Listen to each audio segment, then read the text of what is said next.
તો તાપી જિલ્લાના વ્યારાની હોટલમાં મારામારીની ઘટના સામે આવી રહી છે, જ્યાં જમવાનો ઓર્ડર આપ્યા બાદ નજીવી બાબતે મારામારી થતા કાકરાપર પોલીસ સ્ટેશનમાં સામસામે ફરિયાદ દાખલ કરવામાં આવી છે। આ મારામારીની ઘટનાના સીસીટીવી ફૂટેજ પણ સામે આવી રહ્યા છે।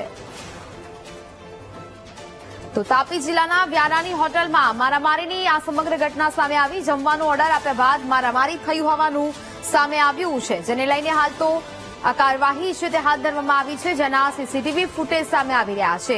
બંને પક્ષે સામસામે ફરિયાદ નોંધાવી હોવાનું સામે આવી રહ્યું છે। જમવાનો ઓર્ડર આપવામાં આવ્યો ને ત્યારબાદ મારામારી કરવામાં આવી। જો કે હવે આ સમગ્ર મામલે સીસીટીવીના આધારે પોલીસે તપાસ હાથ ધરી છે, કારણ કે બંને પક્ષે સામસામે ફરિયાદ નોંધાવી છે।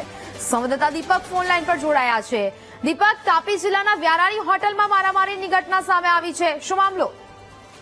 ચોક્કસ ગત દિવસોમાં નંબર 56 પર જે હોટલ આવેલી છે ત્યાં કટાસવાણ ગામની સીમમાં નજીકમાં આવેલી આ હોટલ પર જમવાનો ઓર્ડર આપ્યા બાદ જમવામાં થોડું તીખું આવતા ન જેવી બાબતને લઈને જે જમવા આવ્યા હતા એ 3 થી 4 લોકોએ હોટલના માલિક અને એના છોકરા પર લાકડી વડે હુમલો કર્યો હતો। આ તમામ જે હુમલાના સીસીટીવી ફૂટેજ સામે આવ્યા હતા અને હાલ બંને પક્ષે સામસામે મારામારીની ફરિયાદ નોંધાવી છે, જેને લઈને પોલીસે તપાસ હાથ ધરી છે। જી બિલકુલ દીપક, જાણકારી બદલ આભાર।